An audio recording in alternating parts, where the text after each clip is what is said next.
반갑습니다, 교우 여러분.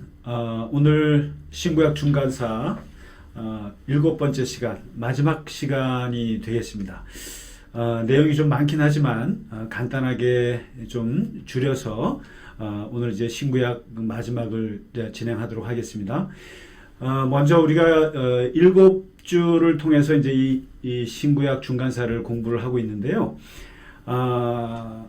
바벨론 포로기 이제 70년 다루었고, 그리고 페르시아 제국 하에서 200년의 역사를 이제 다루게 됐고요.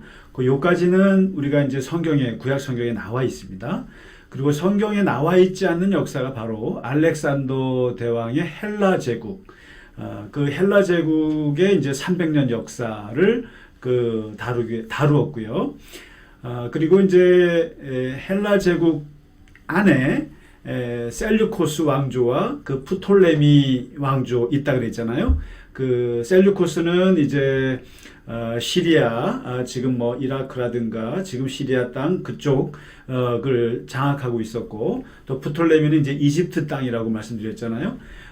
그때 이스라엘의 유대 땅은 이쪽 프톨레미, 이집트 쪽에 한 100년 정도 편입이 됐었다가, 그리고 이제 셀류코스 왕조의 또 그 편입이 한 30-40년 이제 편입이 됐었죠. 그러다가 이제 셀류코스 제국의 그 안티오코스 4세 에피파네스, 적그리스도의 원형이라고, 또 아주 최악의 왕, 유대인들을 학살했던, 유대교를 말살시키려고 했던 그 안티오코스 4세의 등장으로 인해서 여러분, 유대인들이 얼마나 자기 종교에 대해서 열정적인지 아시잖아요. 성전에 돼지피를 뿌리고, 또 할례를 못하게 하고, 안식일을 지키지 못하게 하고, 이런 노골적인 유대교 박해 정책에 유대인들이 이제 견디지를 못하지 않습니까? 그래서 일어난 것이 바로 마카비 혁명이었다라고 말씀드렸습니다. 이제 이 마카비 혁명, 여기에 마따디아라고 하는 그 제사장과 그의 5 아들이 벌였던 33년 동안 벌였던 그 유대 독립 전쟁이고, 이것을 일컬어서 이제 마카비 전쟁 혹은 이제 마카비 독립운동이라고 하죠. 마따디아로 시작을 해서 이제 셋째 아들 유다를 거쳐서 유다 마카비, 그리고 요나단을 거쳐서 이제 시몬, 그 둘째 아들 시몬이 이제 통치할 때가 주전 142년입니다. 142년을 지금 이스라엘 사람들은 독립원년이라고 얘기를 하죠.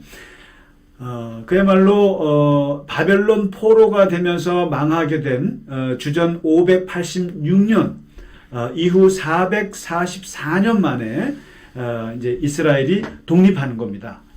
그렇잖아요.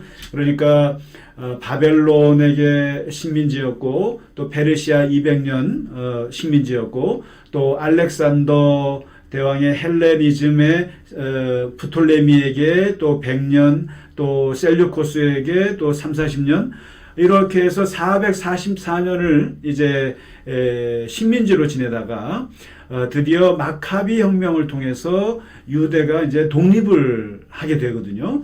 그때가 이제 바로 주전 142년이다라고 이제 말씀드렸을 겁니다. 그 142년 이제 그 시몬이 이제 군주가 돼서 이제 다스리게 되고, 그때부터를 이걸 하스모니안 왕조라고 말합니다. 그 앞에 뭐 유다도 있고 요나단도 있고 마따디아도 있지만, 이분들은 어떤 나라의 군주로서는 이제 인정을 할 수가 없고요.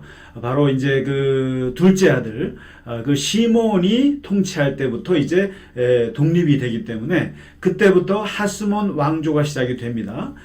거기에서 이제 한 5대에 걸쳐서 이제 그 이어가는데, 시몬이 죽고, 그 다음에 그의 아들, 이대가 요한 힐카누스가 이제 했다 그랬지 않습니까? 그 다음에, 힐카누스가 죽고, 이제 아리스토블루스라고 하는 아들에게 넘겼는데, 이 아들이 1년밖에 못하고, 이제 죽게 되죠. 그렇게 되고, 4대째가, 이제 알렉산더 얀네우스라고 하는 그 이제 얀네우스가 이제 하게 되고, 그의 부인, 그가 죽고 나서 이제 그의 부인 5대째 살로메 알렉산드라가 이제 통치했다고 말씀드렸습니다. 여기까지 이제 우리가 말씀드렸는데, 바로 그 5대째까지 이제 내려오던 하스몬 왕조가 이제 알렉산드라 때 이제 그 부흥기를 이룹니다. 이 여왕인데 굉장히 국민 통합을 이루고 바리새파와 사두개파를 잘 화해시키고, 그리고 국가적으로 또 군사적으로 아주 가장 그 전성기를 누렸을 때가 이 알렉산드라 그 여왕 때였거든요. 그런데 이제 이 알렉산드라 여왕이 치명적인 실수를 하게 되는데 73세에 죽으면서, 문제는 왕위 계승에 실패를 합니다. 두 아들이 있었습니다. 큰 아들이 그 힐카누스 2세, 이름 참 어렵죠. 앞에도 1세, 2세인데 힐카누스 2세 장남이고, 둘째 아들이 이제 아리스토블루스, 이제 두 아들이 있었는데, 이제 장자가 이어가야 된다고 하는 전통에 따라서 그냥 아무 생각 없이 이 장남에게 이걸 넘겼어요. 그런데 이 장남은 성격이 소심하고, 그다음에 우유부단하고, 그리고 이 정치를 권력에 대한 별로 야욕이 없는 그런 소심가였습니다. 소심한 사람이었고, 그런데 이제 둘째 아들 차남 아리스토블루스는 권력에 대한 아주 그 욕심이 많았고요. 그리고 아주 그 정치를 잘하고, 그리고 야망이 많았던. 그래서 어떻게 보면 이제 여러분 그 왕의 재능이라고 그러지 않습니까? 그 우리 사도세자들 이제 할 때 그 왕제라고 그러죠. 왕으로서의 그 재주가 있느냐라고 했을 때는 사실 둘째 아들이 더 재능이 있었죠. 그러다 보니까 큰아들에게 왕위를 넘겨주다 보니까 둘째 아들이 이제 반란을 일으킵니다. 이제 이름하여 왕자의 난이 이제 벌어지게 됩니다. 그래서 이 왕자의 난이 벌어지면 모든 나라가 다, 왕자의 난이 벌어지면 나라가 망하는 거거든요. 바로 이 하스몬 왕조도, 이 마카비 왕조도 이 두 아들의 이 끊임없는 그 왕자의 난, 서로가 이제 싸우는 그 관계 속에서 결국에는 이제 주전 63년에 망하게 되는데요.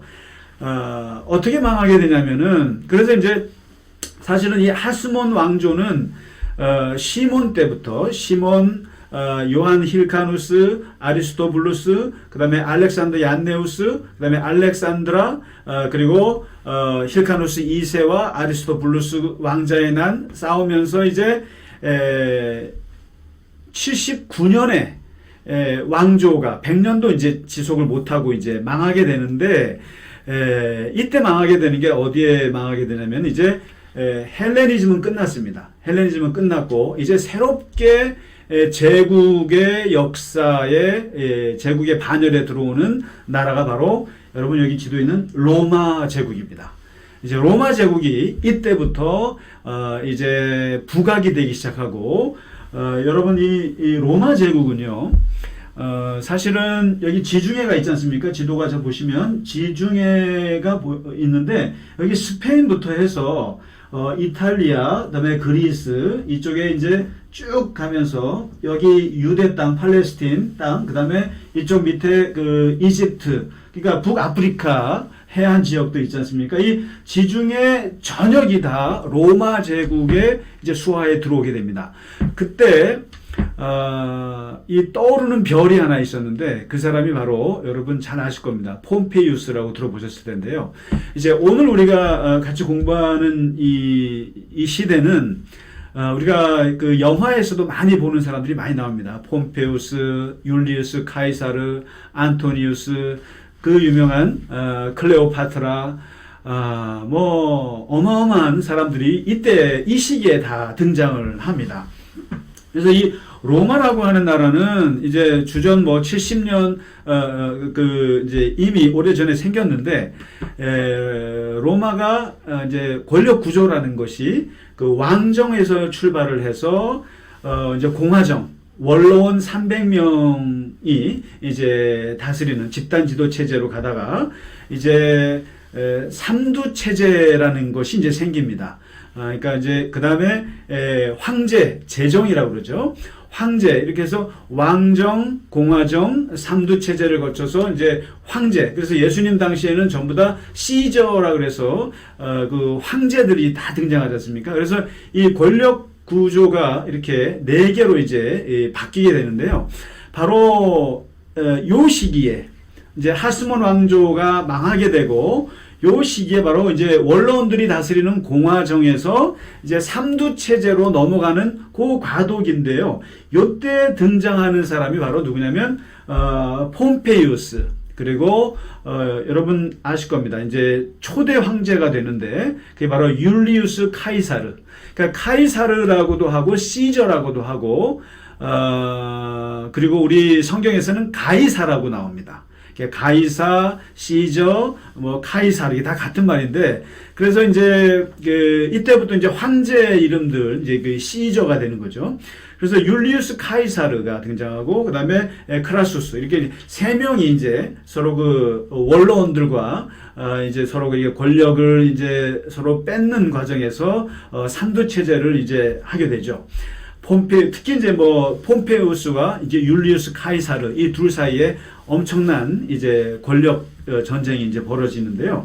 이때 등장하는 그 에돔 출신의 에돔 아시죠? 그 이두메라고 하는 곳 에돔 출신의 아주 걸출한 비선 실세 같은 사람이 등장합니다.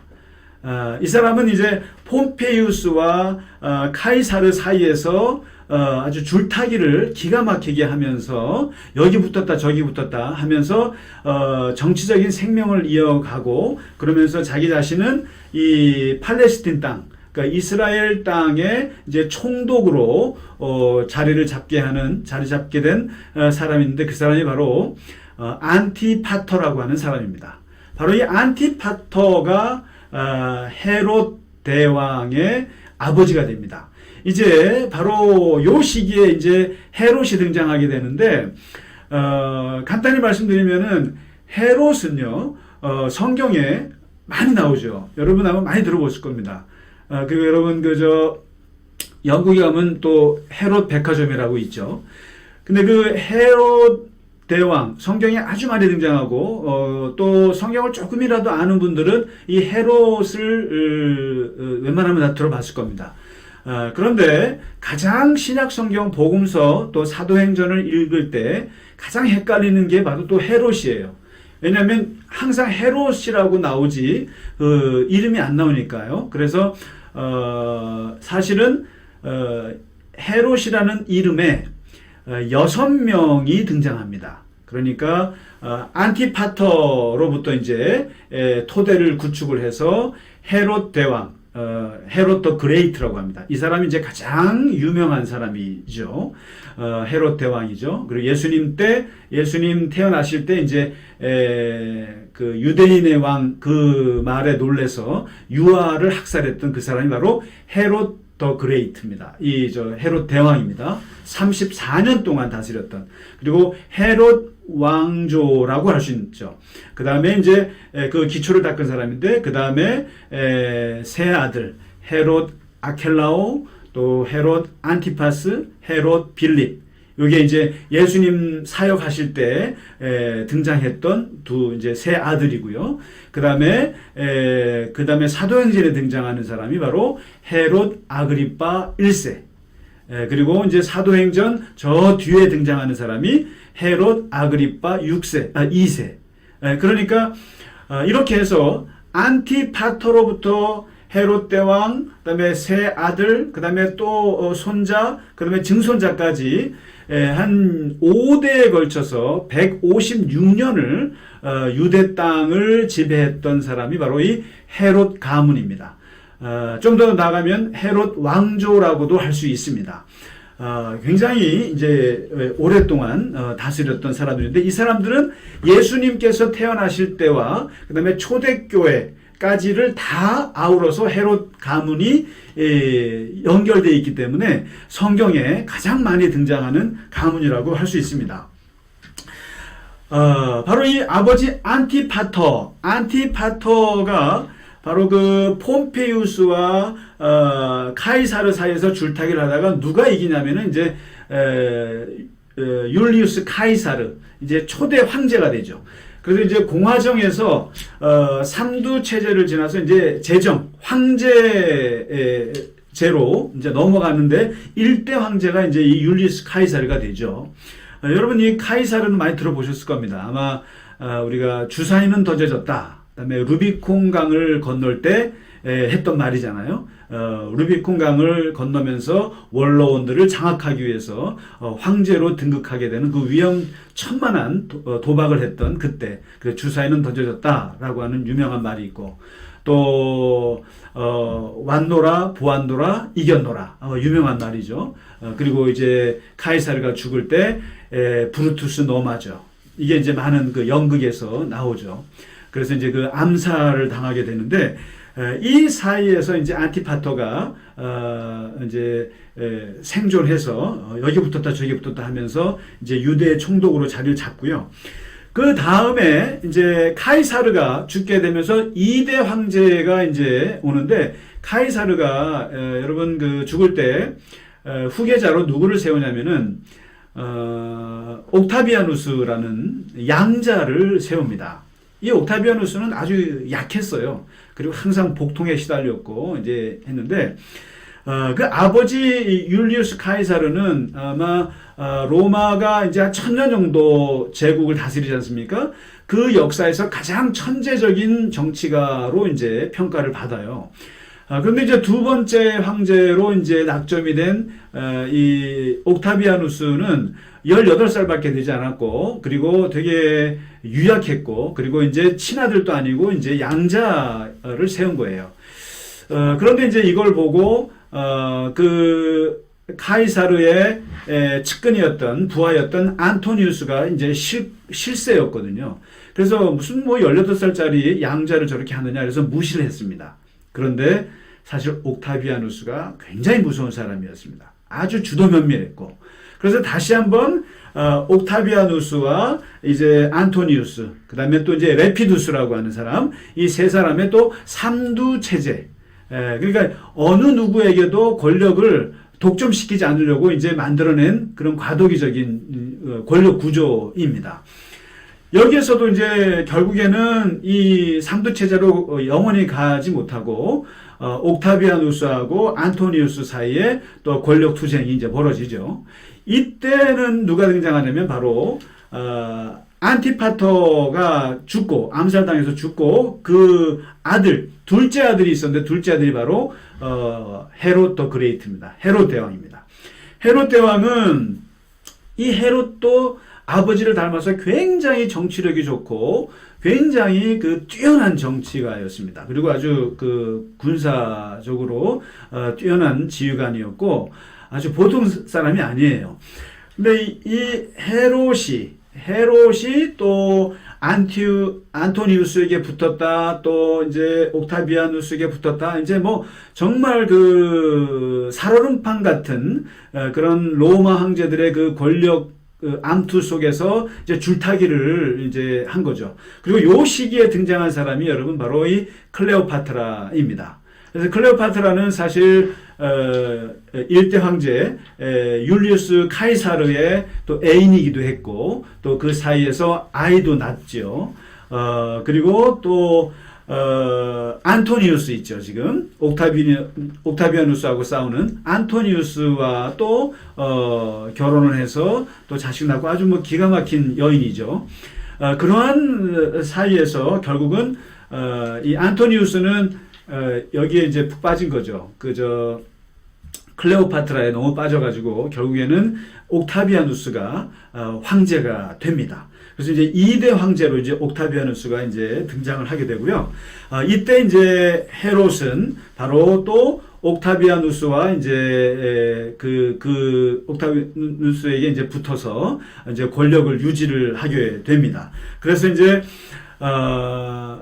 얼마나 그 로마 황제들의 이제 후광을 눈에 잘 보였는지 이제 유대 땅을 이제 다스리는 왕이 이제 하스몬 왕가의 왕이 끊겼잖아요. 끊겼는데 이제 누구를 여기다 왕으로 세울 것이냐 했을 때 바로 옥타비아누스 황제의 승인을 받아서 팔레스틴 땅에 이스라엘 땅에 유대인의 왕으로 임명받는 엄청난 영화를 누리게 됩니다. 이것은 이제 유대 이스라엘 사람들한테는 엄청난 충격이고 또 한편으로는 이제 이 헤롯 대왕이 정말 재능도 많고 또 일도 잘하고 아주 대단한 사람인데 문제는 컴플렉스가 하나 있는데 그게 뭐냐면 마카비 왕조가 아니라는 거예요. 그러니까 유대 혈통이 이제 하스몬 왕조 출신이 아니라고 하고 오히려 에돔이 뭔지 아시죠, 여러분? 에서와 야곱. 그래서 야곱의 후손이 이스라엘이고 또 에서의 후손이 에돔이거든요. 근데 이 두 형제 야곱과 에서에서 갈라진 두 민족인데 거의 원수같이 지냅니다. 그리고 서로 무시하고 그리고 개같이 여기는 게 이제 그 에돔 사람입니다. 그래서 그런 관계인데 바로 이 헤롯 대왕은 에돔 출신입니다. 이걸 이두메라고도 하는데 에돔 출신이다 보니까 이스라엘 유대인들은 굉장히 반감이 심한 거예요. 어떻게 반쪽짜리. 그런데 이제 마침 여러분 요한 힐카누스 있지 않습니까? 이제 2대 하스몬 왕조 2대 왕이죠. 힐카누스가 이두메 에돔을 정복해가지고 그때 유대교로 반강제적으로 이제 개종시키잖아요. 그때 이제 아버지 안토파토와 이제 본인도 다 유대교로 이제 개종을 당했었던 사람들이죠. 그러니까 비록 자기가 유대교인이 됐다 할지라도 출신 자체가 여러분 그 시대는 능력은 중요하지 않아요. 중요한 것은 혈통이에요. 여러분 이 혈통이 아니면 엄청 무시받습니다. 오늘날에도 그렇죠. 또 특히 북한도 보면은 백두 혈통에서 굉장히 강조하잖아요. 그러니까 옛날에는 더 심했죠. 그러니까 본인이 유대인이 아닌데 유대인의 왕이 된 거예요. 그러니까 이게 엄청난 예외적인 상황이 벌어졌는데 그러다 보니까 헤롯 대왕이 유대인들의 민심을 얻어야 되지 않습니까? 그리고 이제 그 사람들 유대인들에게 이제 환심을 사야 되니까 그가 제일 먼저 했던 게 바로 성전 건축입니다. 무려 거의 한 3-40년 동안 진행됐던 건데 여러분 한번 보실까요? 이게 이제 이 사람이 헤롯입니다. 헤롯 대왕이고요. 그래서 이 성전 건축 그리고 이제 여러분 헤롯 대왕은 사실은 오늘날로 말하면 정말 대단한 건축가예요. 그러니까 머리가 보통 좋은 사람이 아니에요. 그러니까 이 성전을 짓는데 솔로몬 성전이 있었잖아요. 그 다음에 이제 바벨론 포로기를 끝나고 와서 세운 제2성전 있었죠. 그게 바로 스룹바벨 성전. 좀 초라했죠. 근데 거기에 이제 그 자리에 헤롯이 새롭게 지어주는 거예요. 어마어마하게. 아주 그래서 많은 사람들이 헤롯 성전의 아주 디테일과 또 아름다움에 이제 감탄을 금치 못했고, 실제로 예수님 때도 많은 사람들이 헤롯이 지은 성전을 이제 헤롯 성전이라고 하거든요. 예루살렘 성전인데 그 성전을 보고 이제 대단하다고 칭찬할 때 예수님이 저거 무너진다. 그렇게 예언했던 바로 그 성전을 이제 지어줍니다. 헤롯이요. 그리고 동시에 이제 그는 유대인들의 환심을 살려고 했던 거고, 그 다음에 이제 또 자기를 세운 옥타비아누스 또 가이사, 그러니까 이제 가이사, 그러니까 시저에게 또 충성하기 위해서 또 이제 하나 또 선물을 해주는데 그게 바로 여기 여러분 이스라엘의 서쪽에 가시면은 이제 가이사랴라고 있습니다. 아주 아름다운 항구 도시인데 바로 이게 가이사랴죠. 시저, 카이사르를 위한 도시다. 그래서 이렇게 카이사랴를 이제 건설을 한 10년 동안 해서 만들어냅니다. 그리고 바로 이 헤롯이 많은 일들을 했죠. 많은 일들을 하고 또 이제 전쟁도 잘하고, 그런데 정말 잘 나가는 왕이었는데 그 헤롯 대왕은 사실상 마지막 말년이 너무나도 비참했습니다. 왜냐하면은 그 후계 구도를 놓고 엄청난 피해 숙청들이 이루어집니다. 이제 거의 정신병에 걸릴 정도로 되는데, 이 헤롯 대왕이요, 이제 에돔 사람이잖아요. 그러니까 이 정통성이 없지 않습니까? 그래서 이것을 이제 좀 극복하기 위해서 이제 결혼을 합니다. 누구와 이제 아내가 10명인데 첫 번째 결혼했던 도리스라는 여자를 버리고 그 마리암네라고 하는 여인과 결혼합니다. 근데 이 마리암네가 누구냐면 바로 하스몬 왕가의 딸이에요. 그러니까 유대인 적통이죠. 그래서 이 마리암네와 결혼함으로써 유대인들의 이제 그 정통성을 이제 보여주려고 했던 건데, 문제는 이 마리암네부터 해서 하여튼 그 안에 엄청난 그 암투와 그 후계 구도를 놓고 싸우는 과정에서 자기가 가장 사랑했던 10명 중에 가장 사랑했던 사람이 이 마리암네인데, 마리암네를 어떤 그 모함에 의해서 죽이게 되고, 그 다음에 그의 장모 알렉산드라도 죽이게 되고, 그리고 그 마리암네의 두 아들 알렉산더와 아리스토블루스 1세를 또 죽이게 되고, 그리고 첫 번째 부인의 아들 안티파터, 그 애도 이제 죽이게 되고, 그러면서 유서를 6번 정도 쓰면서 후계 구도에 대해서 얘기하면서 얼마나 그 후반부에 가서, 말년에 가서 비참한 그 가족 투쟁사를 겪게 됩니다. 그래서 결국에 거의 뭐 자기가 자살하고 싶어 할 정도로, 또 자기 아내를 죽인 거에 대한 죄책감과 또 이런 분노와 그리고 자식들에 대한 것들과 여러 가지로 해서 이제 나중에 비참하게 말년을 맞이하게 되는데요. 문제는 죽을 때 그런 말을 했다고 그래요. 그러니까 내가 죽는 거는 슬프지 않는데 내가 죽는데 아무도 안 슬퍼할까 봐 그게 제일 화가 난다는 거예요. 그래서 무슨 말을 하냐면은, 경기장에 유대인들 그 지도자들을 가둬놓은 게 있었거든요. 근데 내가 죽거든 그 경기장에 있는 유대인들 다 죽여라. 그래서 온 이스라엘 땅이 애곡하게 해라. 그런 유언을 남기고 죽습니다. 그리고 이제 그가 어디에 묻히냐면은 바로 여기가 헤로디움이라고 해서요. 헤롯이 자기가 직접 지은 요새예요. 그 이제 예루살렘에 가보면 거기 좀 아래쪽에 그 헤로디움에 가봤는데, 아주 여기서 이제 애착을 가지고 늘 여기가 이제 자기의 어떤 뭐 별장처럼 하고, 그 다음에 죽고 나서도 여기에 묻힙니다. 헤로디움이라고 하는 곳에서 이제 이제 죽게 되고요.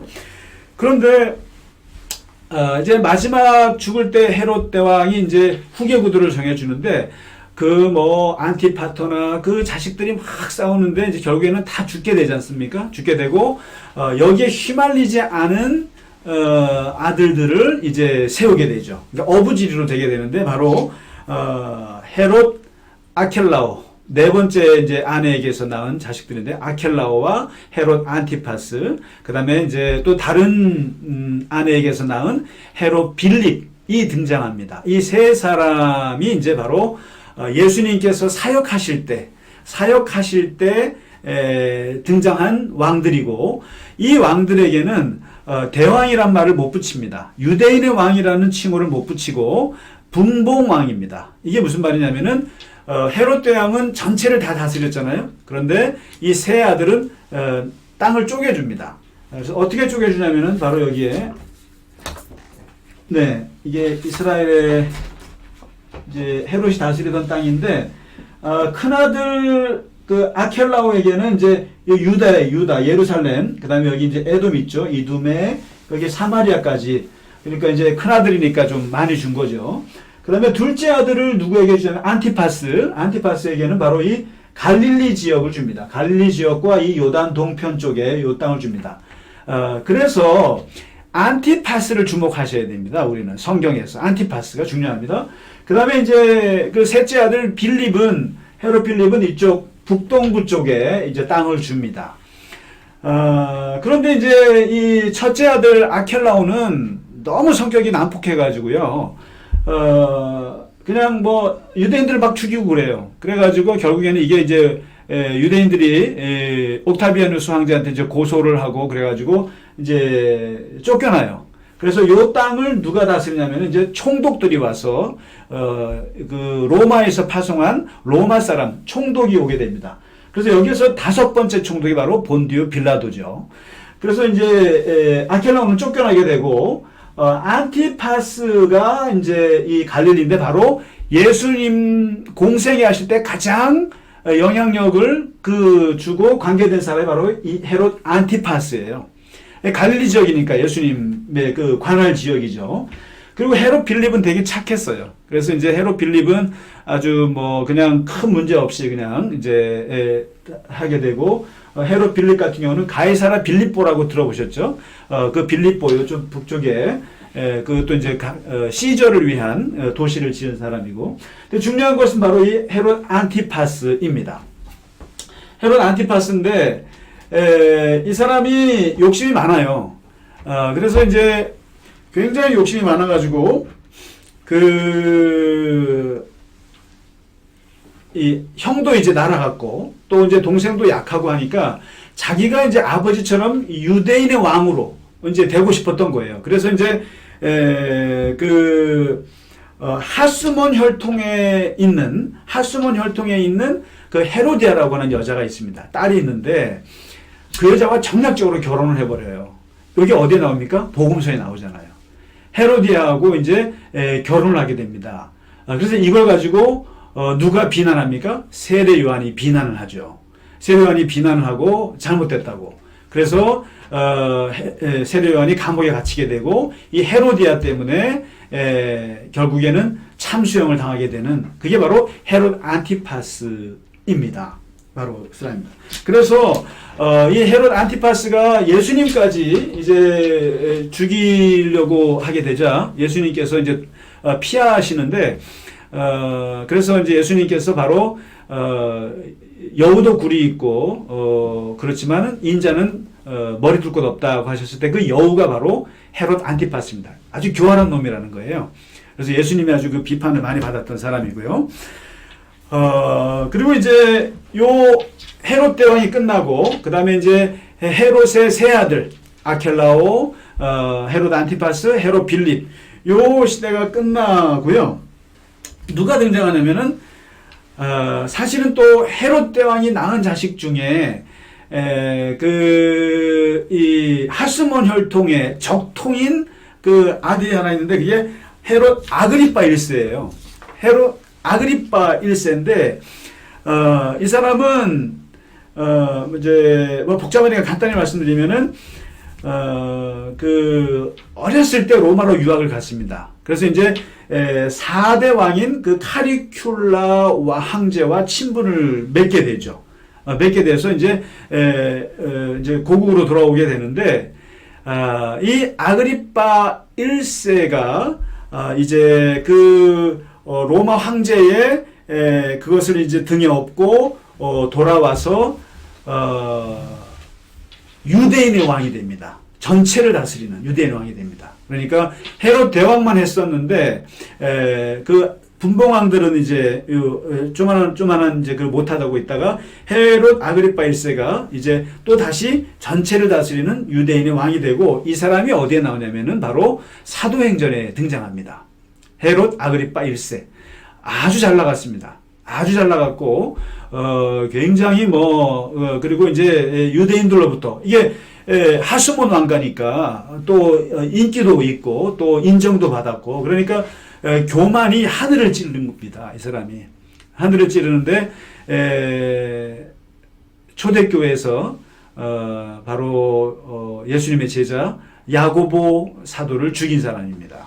그리고 베드로를 옥에 가뒀던 사람이 바로 헤롯 아그리파 1세고 그리고 정말 잘 나가는 줄 알았지만 7년 정도밖에 못하고 어느 날 축제 때 원형극장에 아주 화려한 옷을 입고 나타나서 이제 막 그 민중들로부터 막 신이라는 칭호를 받으면서 이제 막 그럴 때 갑자기 복통이 와가지고 갑자기 죽게 됩니다. 그래서 그때 이것을 사도행전에서는 헤롯 아그리파 1세가 하나님께 영광을 돌리지 않고 교만하다가 충이 와서 갑자기 죽었다, 이런 식으로 기록을 하고 있습니다. 자, 이렇게 해서 이제 4대가 끝나고요. 마지막 5대가 헤롯 아그리파 2세가 등장하는데, 이 헤롯 아그리파 2세도 이제 유다 전역을 다스리는 유다, 왜냐면 이제 적통이니까요. 이제 헤롯 아그리파 1세의 아들이죠. 이제 마지막 왕이고, 이 사람은 어디에 등장하냐면은 사도행전 25장에 바울이 이제 신문을 받고 이제 로마 황제에게 이제 상소를 하게 되고, 그 로마로 가겠다는 그 하기 전에 바로 그 베스도 총독과 바로 헤롯 앞에서 바울이 변명을 하지 않습니까? 자기 변명을 할 때 그때 그 자리에 앉았던 사람이 바로 이 헤롯 아그리파 2세가 되겠습니다. 그래서 헤롯 아그리파 2세가 바울의 그 변명을 듣고 쟤는 죄가 없어 보인다라고 했던 그 대사를 남겼던 사람이 바로 이 헤롯 아그리파 2세입니다. 그래서 이렇게 해서 이제 오늘 헤롯 왕조라고도 할 수 있고 헤롯 가문, 5대 가문을 다루어 보았습니다. 그래서 이제 이 헤롯 가문은요, 사실은 아주 에돔 출신이면서 유대를 다스렸던 아주 독특한 왕조인데, 이럴 수 있었던 것은 철저하게 로마 황제의 등에 업고 된 거죠.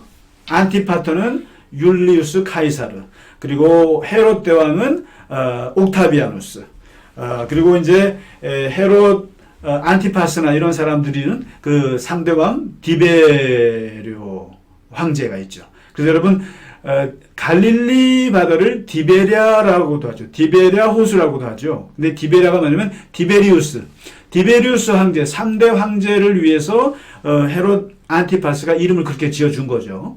그 다음에 이제 헤롯 아그리파 1세는 또 카리큘라 4대 황제와 이제 친분이 있고요. 이런 식으로 철저하게 로마 황제의 등에 업고 유대 땅을 다스렸던 그러한 가문이었다. 이것이 바로 헤롯의 가문이 되겠습니다. 그리고 이제 이 헤롯 대왕이 아주 독특한 가문인 거죠.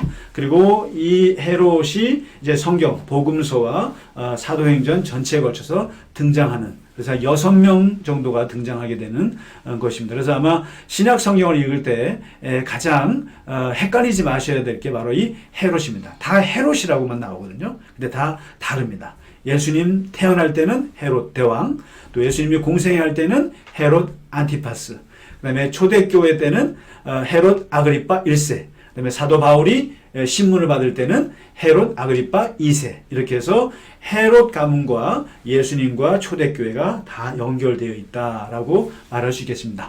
네, 오늘 마지막 시간이라 좀 길었던 것 같습니다. 이제 바로 예수님 당시에는 이제 이 로마 제국 하에서 모든 역사가 이루어진다고 하는 것을 여러분 잘 기억해 주시면 좋겠습니다. 그래서 다시 한번 정리하자면 이제 바벨론 제국, 또 페르시아 제국, 그리고 헬라 제국, 그리스 제국, 그리고 이제 로마 제국, 이렇게 해서 신구약, 구약이 끝나면서 이제 예수님 당시까지 내려오면서의 이 제국의 역사와 그리고 거기에서 내려왔던 많은 왕들과 그 역사들을 같이 공부해 보았습니다. 네, 이게 성경이 없는 거라 많이 어려우셨을 텐데 7주 동안 공부하시느라고 고생 많으셨고요. 또 우리가 신약 성경을 읽을 때 또 많은 도움이, 배경 지식이 되면 정말 좋겠습니다. 네, 여러분 공부하시느라고 고생 많으셨습니다. 이제 다음 주부터는 다시 성경에 이제 역사서로 들어가서 사사기부터 이제 사무엘 상하, 또 열왕기 상하 해서 이스라엘의 또 앞부분의 역사를 같이 공부해 보도록 하겠습니다. 여러분 감사합니다.